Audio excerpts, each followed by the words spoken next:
Bom, vamos continuar. Está gravando. Vamos continuar aqui então com a nossa... Vamos continuar com a nossa continuação. Vamos continuar aqui com a parte 2 do... Qual é o título que eu vou colocar nesses vídeos mesmo? Profecias apocalípticas. Final do ano 2020. O mundo parece que está indo para o fim já. Os comércios sendo fechados, empresas destruídas, eu aqui sem emprego, e daqui a pouco outro lockdown, mais empresas destruídas, e assim, decretos, vacinas, etc. Então, como vai ser 2021? Então vamos começar a estudar aqui as profecias agora, neste momento. Olha aqui. Nós, recapitulando um pouco do vídeo anterior, falei sobre o momento em que Jesus Cristo ele foi expulso do templo de Jerusalém, e após sair do templo de Jerusalém, os discípulos olham para aquelas pedras megalíticas magníficas e falam: ó Senhor, como são bonitas essas pedras. Jesus disse, olha bem assim, fala bem assim: não ficará aqui pedra sobre pedra sem que seja derrubada. Então os discípulos eles ficam interessados, eles pensam que isso pode ser um sinal do fim dos séculos, e eles chegam até Jesus quando ele está no Monte das Oliveiras e perguntam em particular para Jesus a seguinte pergunta: Senhor, dize-nos quando serão essas coisas, e que sinal haverá da tua vinda e do fim do mundo? Aí, Mateus capítulo 24, versículo 4, Jesus vai começar a explicação. Aí tá. E Jesus respondendo, disse-lhes: acautelai-vos, que ninguém vos engane, porque muitos virão em meu nome, dizendo, eu sou o Cristo, e enganarão a muitos. Dupla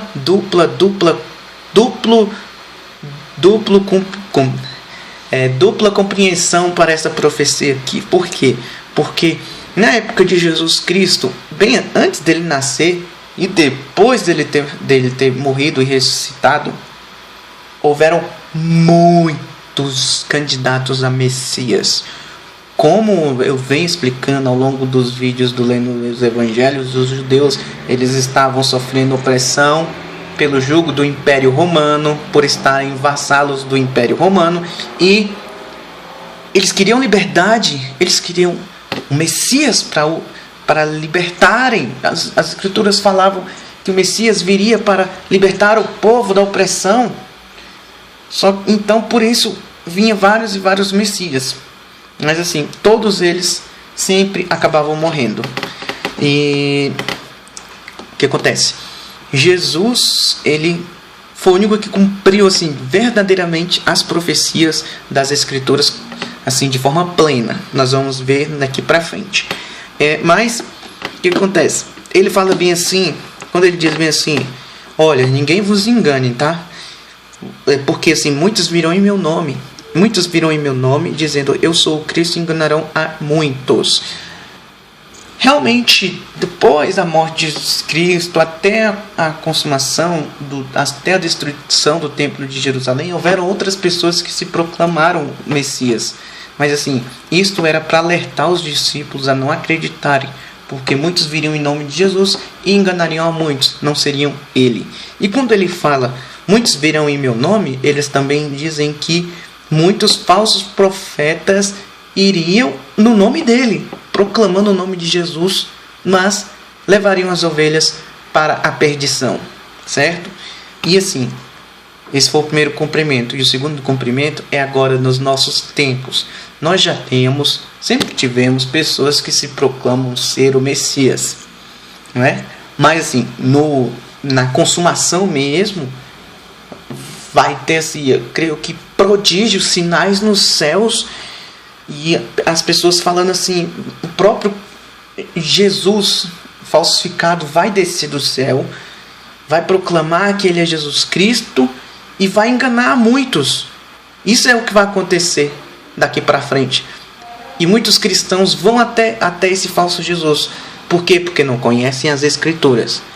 Jesus diz bem assim, muitos virão em meu nome, e enganarão a muitos. Não vão até eles. Certo? Então essa é a primeira dica que Jesus diz a respeito tanto da destruição de Jerusalém como da destruição do mundo no juízo final, na consumação dos séculos. Versículo 3. Versículo 6 de Mateus capítulo 24. Vamos lá. E Jesus continua. E ouvireis de guerras e rumores de guerras. Olhai, não vos assusteis, porque é mister que isso tudo aconteça, mas ainda não é o fim. Dupla profecia nesse momento aqui, nós estamos vendo aqui, porque tanto no momento em que vamos parar para pensar o seguinte. Jesus, nesse momento, o que ele está explicando aqui é o que vai acontecer na destruição do templo de Jerusalém, mas ele coloca nas palavras dele coisas que podemos associar na consumação dos séculos, de como será a destruição do mundo na consumação dos séculos. Então, por isso que tem esse duplo cumprimento aqui. Aí ele diz bem assim: não se assustem, porque haverá guerras e rumores de guerra. E assim, houveram conflitos entre os judeus e os romanos, né? Houve guerras e rumores de guerra, e assim, culminou com a destruição do templo no ano 70. Mas aqui, nesse momento que Jesus está falando aqui, é o ano 31 da nossa era. E o templo foi destruído no ano 70. Então, o que ocorre? Então, 40 anos depois o templo é destruído. Mas vamos ver uma coisa aqui. Levando essa profecia para os nossos tempos de hoje. Sempre houveram guerras desde o começo do mundo até agora. Mas assim, sempre foram guerras de espadas, cavalos, lanças. Mas agora a tecnologia aumentou num patamar assim que nós tivemos a Primeira Guerra Mundial, onde houveram armas químicas. O homem aprendeu a voar, fez aviões, e com esses aviões eles tacaram bombas, aprenderam a manipular com perfeição a pólvora para fazerem armas de matar, aprenderam a fazer metralhadoras. E assim, não bastante, houve a Segunda Guerra Mundial, onde o homem inventou a mais satânica, mortífera arma de todas, a arma da morte, a bomba atômica.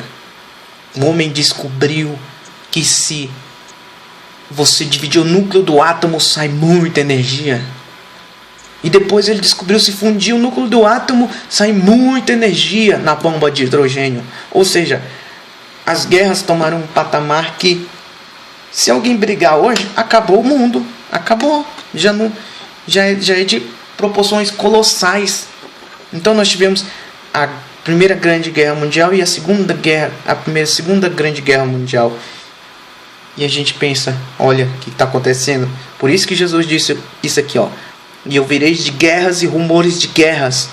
Olhai, não vos assusteis, porque é mister que isso tudo aconteça, mas ainda não é o fim. Por isso que o mundo não acabou ali em Hiroshima e Nagasaki. A guerra não se alastrou mais. Então, vamos lá. Ele diz assim, no verso 8. Mas todas essas coisas são o princípio das dores. Se esse é o princípio, imagine como é que vão ser verdadeiramente as dores, não é?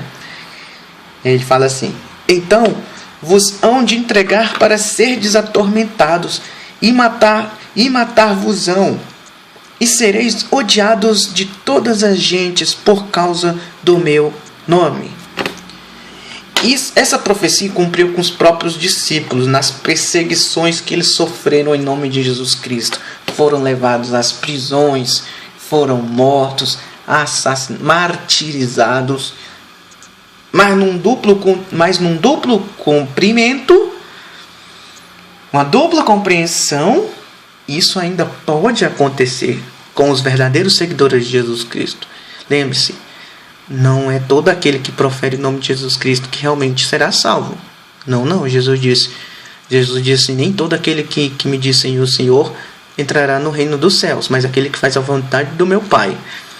Então, quando Jesus ele diz assim, que ninguém vos engane, muitos virão em meu nome, é porque assim, na porta larga vão ter muitos daquelas pessoas que alegam seguir a Cristo, mas não seguem Cristo verdadeiramente. Os que seguem Cristo verdadeiramente, nesse grande período de tribulação que vai ocorrer daqui para frente, vai acontecer justamente isso com eles. O que está dizendo no verso 9, diz assim: então vos hão de entregar para serdes atormentados, e matar-vos-ão, e sereis odiados de todas as gentes por causa do meu nome. Ou melhor, por causa que vocês cumprem verdadeiramente o que está em nome de Jesus, que é aquilo que está nas Escrituras, não é aquilo que foi criado pelos homens, certo? Aí, verso 10, Jesus continua, diz assim: desse tempo, muitos serão escandalizados e trairão uns aos outros, e uns aos outros se aborrecerão. E surgirão muitos falsos profetas e enganarão a muitos, como houve tanto no passado como há aqui nesse momento. Há aqui nesse momento verdadeiros falsos profetas. Eu não consigo entender porque se um ateu ele chega assim, ele pensa assim: você estuda a Bíblia, aí logo ele imagina nós sendo como pessoas daquelas igrejas que sei lá, pegam um pedaço de fronha assim e começam a vender, dizendo que a fronha é abençoada por Deus, e você tem que comprar essa fronha por R$300, e os caras vão enchendo de dinheiro, é a igreja do dinheiro. Os caras têm igrejas em horários assim nobres na televisão brasileira. Em vez de passar coisas sobre as profecias, sobre estudos bíblicos, eles passam novelas com cenas de prostituição, e eles passam no horário da igreja mesmo. Eles falam de prosperidade. Se você quer ganhar um carro zero, faça um propósito com Deus, e não sei o que. Sempre Deus começou a ser vendido como lá no templo de Jerusalém. Agora para você ser abençoado, precisa ter carro zero, precisa... Não, nada disso. Na tribulação não vai ter nada de carro zero, não vai ter nada. Se duvidar, você vai ter só a roupa do corpo. E vai ter que se esforçar para não morrer de fome. O verdadeiro cristão vai ser esse. Porque a tribulação vai vir. Então os falsos profetas estão muito maiores nos nossos tempos e vão ficar cada vez piores. Vão começar a fazer suas demonstrações por aí. Vão pegar um terninho assim, jogar na cabeça da pessoa, a pessoa cai de ponta cabeça. E todo mundo, amém. Mas no estudo das Escrituras, vai ficar nesse circo todo aí. Nesse circo. O cara que se diz o seguidor de Cristo foi esfaqueado e o sangue caiu na camisa dele, e a camisa agora é ungida. Passe a camisa que você vai se curar, mas pague R$300, pague R$500. Falso profeta. Vamos continuar aqui. Versículo 12. E por se multiplicar a iniquidade, o amor de muitos esfriará. Exatamente. O aumento da iniquidade faz o amor de muitos esfriar. Não é? Às vezes nós perguntamos assim: por que crer em Deus? Vejam as desgraças que estão ocorrendo no mundo. Por que existe tanto mal no mundo? As pessoas começam a cair em ciladas filosóficas. E por aumentar a iniquidade, por ela ver a maldade do mundo, o amor delas se esfriará. Mas Jesus disse no verso 13: mas aquele que perseverar até o fim será salvo. Temos que perseverar até o fim. E versículo 14 finaliza: e este evangelho, o evangelho do reino, será pregado em todo o mundo, em testemunho a todas as gentes, e então virá o fim.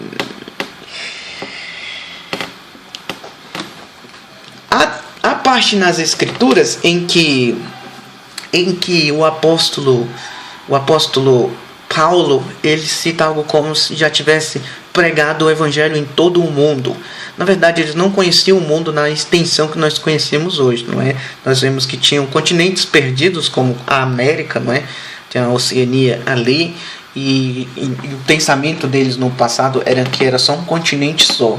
Ou às vezes era, de repente dividiu só depois, não sei. Mas assim, era só um continente só. E aonde os apóstolos puderam alcançar, eles pregaram. Então eles imaginaram: pregamos o evangelho em todo o mundo. É por isso que alguns escritores do Novo Testamento, inclusive Paulo, pensavam que a volta de Cristo ainda ia ser no tempo deles. Eles pensavam que tinham entregado o evangelho em todo o mundo, mas não foi no tempo deles. O evangelho ainda precisa ser pregado hoje em todo o mundo, e ainda não foi. Existem partes do mundo que ainda necessitam do evangelho. E assim que finalizar, vai cumprir essa profecia do Mateus capítulo 24, versículo 14, que diz assim: e este evangelho do reino será pregado em todo o mundo, em testemunho a todas as gentes, e então virá o fim.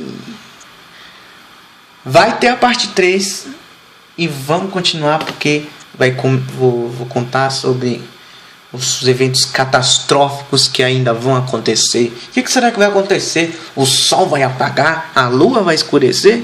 Vamos ver nos próximos vídeos. Valeu!